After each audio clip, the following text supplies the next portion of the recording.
نحمده ونصلي على رسوله الكريم أما بعد فأعوذ بالله من الشيطان الرجيم بسم الله الرحمن الرحيم رب اشرح لي صدري ويسر لي أمري واحلل عقدة من لساني يفقهوا قولي اللهم انفعنا بما علمتنا وعلمنا ما ينفعنا وزدنا علما اللهم إنا نسألك علما نافعا وعملا متقبلا ورزقا طيبا اللهم إنك عفو كريم تحب العفو فاعف عنا اللهم إنك عفو كريم تحب العفو فاعف عنا اللهم إنك عفو كريم تحب العفو فاعف عنا آمین یا رب العالمین۔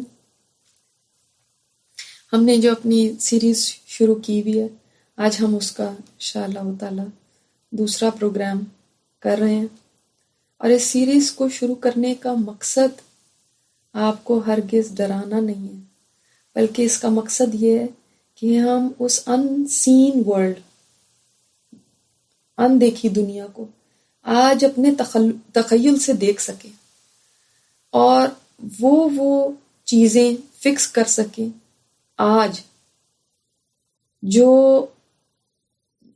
جانے والے لوگ لاکھ کوشش کے باوجود نہیں کر پاتے۔ اس میں آپ کو ایک ایوریج سی عورت دکھائی گئی ہے، اور ہر ایک کا انجام اس کے اعمال کے مطابق ہے، اس کو وہی پروٹوکول آخرت میں ملے گا جیسے اس کے عمل ہوں گے۔ کسی کے لیے پھولوں کے گلدستے آئیں گے، کسی کے لیے آگ کی خبر آئے گی، اور کسی کو بس یہ کہا جائے گا کہ شکر کر کے تو شر سے بچ گیا، شکر کر کے تو تیری نجات ہو گئی، اس پہ شکر کر، آگ سے بچ گیا۔ اب میرے اور آپ کے ساتھ کیا ہوگا؟ ضروری نہیں ہے کہ یہی ہو بہو ہو جو یہاں بیان کیا جا رہا ہے، ہو سکتا ہے اسے بہت بہتر ہو اگر ہم اپنے اعمال کو آج درست کر لیں، اور خدا نہ خواستہ اس سے بھی کم نہ ہو تو مر کے تو میں نے دیکھا نہیں ابھی کہ کیا ہونے والا ہے، مگر ہاں جس حد تک احادیث پڑھی، جس حد تک قرآن پڑھا، اس کے مطابق آپ کے سامنے چیزیں لائی جا رہی ہیں۔ اور بہت سارے لوگ پوچھ رہے ہیں کہ کون سی کتاب سے آپ نے یہ بتایا، تو یہ کوئی بھی کتاب نہیں ہے، صرف میرے اپنے تخیل سے ہے۔ اور آپ کو یہ جو سارے حالات ہیں جو قرآن و حدیث سے ہمیں پتہ چلتے ہیں، بس اسی کو ایک کہانی کی شکل میں بیان کیا گیا ہے۔ آپ صلی اللہ علیہ وسلم نے فرمایا ہے کہ لذتوں کو توڑنے والی کو کثرت سے یاد کیا کرو، کثرت سے، یعنی اس کو تو بہت زیادہ یاد کرنا چاہیے۔ اللہ تعالی ہم سب کو ہمارے اعمال کو آج درست کرنے کی توفیق عطا فرمائے۔ اللہ تعالیٰ آج ہمیں اتنی سمجھ دے، اور آج ہمیں اتنا موقع دے اور اتنی توفیق عطا فرمائے کہ جن پہ خدا نہ خواستہ ہم کل جا کے پچھتا رہے ہوں، اللہ آج ہم ان کو ٹھیک کر لیں۔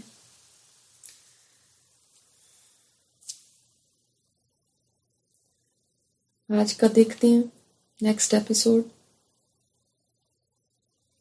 آج مجھے سب کی بے بسی پتہ چل رہی تھی، کوئی بھی چاہنے کے باوجود کچھ بھی کر نہیں پا رہا تھا، سبھی پاس ہیں مگر کیا کسی سے کچھ بھی نہیں ہو سکتا؟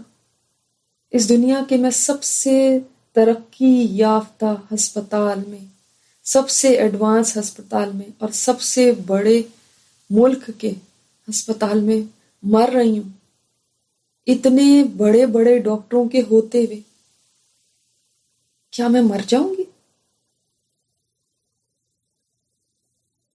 اللہ اکبر! مجھے یاد آ گیا جب میں اپنے بیٹے کو حفظ کرایا کرتی تھی تو وہ آیتیں میرے ذہن میں گھومنے لگی۔ فَلَوْلَا إِذَا بَلَغَتِ الْحُلْقُومَ، پس جب روح نرخرے میں، حلق میں پہنچ جائے گی، أَنْتُمْ حِينَئِذٍ تَنظُرُونَ، تم اس وقت آنکھوں سے دیکھتے رہو گے، وَنَحْنُ أَقْرَبُ إِلَيْهِ مِنْكُمْ وَلَكِنْ لَا تُبْصِرُونَ، ہم اس وقت تم سے زیادہ مرنے والے سے قریب ہیں لیکن تم دیکھ نہیں سکتے۔ فَلَوْلَا إِن كُنتُمْ غَيْرَ مَدِينِينَ، پس اگر تم کسی کے زیر فرمان نہیں ہو تو ترجعونها، تم لوٹاؤ اس کو، ان کنتم صادقین، اگر تم سچے ہو۔ اور واقعی اللہ کی وہ بات سچی ہے، وجاءت سکرۃ الموت بالحق، اور آ گئی موت کی سختی حق لے کر۔ واقعی موت کی سختیاں ہیں، موت بڑی سخت چیز ہے، برحق ہے اس کی بے ہوشی۔ ذالک ما کنت منہ تحید، یہی ہے جس سے تو بدکتا پھرتا تھا، یہی ہے جس سے تو بھاگتا تھا۔ اللہ اکبر۔ اور اللہ کا یہ فرمان، کلا اذا بلغت التراقی، نہیں نہیں جب جان حلق تک پہنچ جائے گی، وقیل من راق، اور کہا جائے گا کوئی جھاڑ پھونک کرنے والا ہے، وظن انہ الفراق، اور جان لیا اس نے کہ یہ وقت جدائی کا ہے، واتفت الساق بالساق، اور پنڈلی سے پنڈلی لپٹ جائے گی، الی ربک یومئذ المساق، تیرے رب کی طرف اس دن واپسی ہوگی۔ یہ آیتیں آج تک ہم پڑھتے تو رہے تھے، کئی بار قرآن میں پڑھی تھی، مگر پڑھنے کے بعد کیسے یوں جھٹک دیا کرتی تھی میں۔ کبھی بھی مجھے ایسا نہیں لگا تھا کہ یہ آیتیں کبھی میرے لیے سچ بھی ہو سکتی ہیں، کبھی میں بھی بستر مرگ پہ ہو سکتی ہوں۔ واقعی جس پہ گزرتی ہے صرف وہی جانتا ہے، ان زندوں کو کیا پتا مجھ پہ کیا گزر رہی ہے۔ امی جی، امی سنیں، امی میری طرف سے کچھ صدقہ کریں، اور میرے لیے دعا ضرور کرتی رہیے گا، میرے بچوں کا خیال ضرور رکھیے گا۔ اور امی کو کیا ہو گیا؟ مجھے یوں تکتی جا رہی ہیں، مجھے ہزاروں باتیں کرنی ہیں، اور مجھے ایسے دیکھ رہی ہیں جیسے ان کو کچھ سمجھ ہی نہیں آ رہا۔ اچھا اب مجھے احساس ہوا کہ میری تو آواز ہی نہیں ہے، ان کو کیا سنائی دے گا۔ امی نے گڑیا سے جلدی سے کہا، بیٹا کاغذ پین دو، رومی کچھ کہہ رہی ہے۔ میں نے دیکھا کچھ دیر میں امی پین میرے ہاتھ میں دے رہی ہیں، میری انگلیوں میں دبا رہی ہیں، مگر اماں میں کہاں لکھ سکتی ہوں؟ میں نے بہت کوشش کی تو بھی بس میری شہادت کی انگلی اٹھی اور پھر گر گئی۔ میں آپ کو کیا بتاؤں، میں لکھ نہیں سکتی، میں آپ کو کیا بتاؤں میری اس وقت کیا حالت ہے، مجھ پہ کیا گزر رہی ہے۔ میری سانس تو یوں لگتا ہے سوئی کے ناکے سے آ رہی ہے، اور سینے پر جیسے کسی نے پہاڑ رکھ دیا۔ اب تو میرے اپنوں سے زیادہ یہ سفید چہرے والے مجھے نظر آ رہے ہیں، اور حد نگاہ تک بیٹھے ہوئے ہیں۔ اتنے بے شمار یہ یہاں اکٹھے ہو گئے، کہاں سے آ گئے؟ کوئی ان میں مسکرا رہا ہے اور کوئی خاموش ہے۔ تمام رونے اور سسکیوں کی آوازوں میں ایک جانی پہچانی آواز مجھے سنائی دی۔ یہ تو ڈاکٹر خان کی آواز لگ رہی ہے، اور ان کی آواز قریب آتی جا رہی ہے۔ اب مجھے ان کے الفاظ صاف سنائی دے رہے ہیں۔ وہ کہہ رہے ہیں، بس جی اب آپ دعا ہی کریں، میں نے تو پہلے ہی آپ سے کہہ دیا تھا کہ ہم کچھ نہیں کر سکتے۔ میرے بہنوئی پاس کھڑی بہن سے کہہ رہے ہیں، فکر نہ کرو، میں نے مسجد والوں سے بات کر لی ہوئی ہے، کفن دفن کا سب انتظام ان کے ہاں موجود ہے۔ یہ سنتے ہی میرے سارے جسم میں سنسنی دوڑ گئی۔ پورا جسم گویا سن ہو گیا اور پسینے آنے لگے۔ کیا مطلب ہے؟ بس یہیں تک تھا سب کچھ، بس ان کا زور اتنا ہی تھا، اور ابھی تو میری سانسیں چل رہی ہیں اور ابھی سے یہ باتیں ہونے لگی۔ میری سانس مجھ پہ بھاری ہونے لگی ہے، اور وہ سفید چہروں والے، سفید لباس والے اپنے بازو میری طرف پھیلائے ہوئے ہیں، گویا مجھے بلا رہے ہیں، اپنی طرف بلا رہے ہیں۔ آہستہ آہستہ امی کی، بچوں کی، آس پاس کی، رونے کی، بولنے کی سب آوازیں مدھم ہوتی جا رہی ہیں، اور ان نورانی چہروں والوں کی آواز تیز ہو رہی ہے۔ آ جاؤ، آ جاؤ، جیسے ماں کسی بچے کو بلاتی ہے، اور میرے پیروں سے تو گویا جان کھنچ رہی ہے۔ جیسے محسوس ہو رہا ہے جیسے میرے پیر کوئی چیر رہا ہو، پھاڑ رہا ہو، اور آہستہ آہستہ ٹانگوں کا بھی یہی حال ہونے لگا ہے۔ میں اس وقت کتنی شدید تکلیف میں ہوں، کھینچیوں کے کاٹنے سے زیادہ اتنا درد تو مجھے کبھی نہیں ہوا تھا۔ میں تو اتنی نازک ہوا کرتی تھی کہ ذرا سے سر درد پہ بھی فوراً گولی لے لیا کرتی تھی، مگر آج وہ درد ہے جو ساری زندگی میں کبھی نہیں مجھے ہوا، دنیا کی تمام ہولناکیوں سے زیادہ شدید۔ اور مجھے یوں لگ رہا ہے گویا میں ساری کی ساری سمٹ کے حلق کی طرف جا رہی ہوں۔ یہ خوبصورت چہروں والے کھڑے ہیں، مجھے ان سے ڈر نہیں لگ رہا، اس وقت تو یہی مجھے اپنے لگ رہے ہیں، اور اس شدت کی تکلیف میں یہی مجھے ڈھارس دے رہے ہیں، مگر یہ کچھ ایسا کر رہے ہیں جس سے میرا جسم جیسے میرا ساتھ چھوڑ رہا ہے۔ آہستہ آہستہ پیروں کی طرف سے تکلیف بالکل غائب ہو چکی ہے، مگر باقی جسم درد میں کرا رہا ہے۔ اگر میں اس وقت بھاگ سکتی تو میں جنگلوں کی طرف بھاگ جاتی، میں چیختی ہوئی دوڑ جاتی، مگر مجھ میں طاقت نہیں، میری ٹانگیں اٹھتی نہیں ہیں۔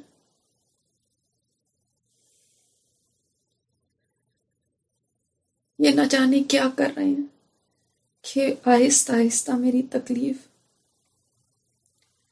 میرے نیچے کے جسم سے غائب ہو رہی ہے، مگر سینے کی طرف ابھی تک بھاری پن ہے۔ میرے سارے گھر والے میرے قریب ہونے کے باوجود نہیں جان سکتے میں کس اذیت سے گزر رہی ہوں۔ یہ تو سوچ بھی نہیں سکتے کہ ان کے سامنے میرے ساتھ کیا کچھ ہو رہا ہے۔ یہ نہیں جانتے کہ کون میرے پاس آئے ہوئے ہیں۔ اگر میں ان کو اس وقت کی سختی بتا سکوں تو ان لوگوں کا تو چین اور آرام ہی ختم ہو جائے۔ میں ان کے قریب ہو کے بھی کتنی دور ہوں،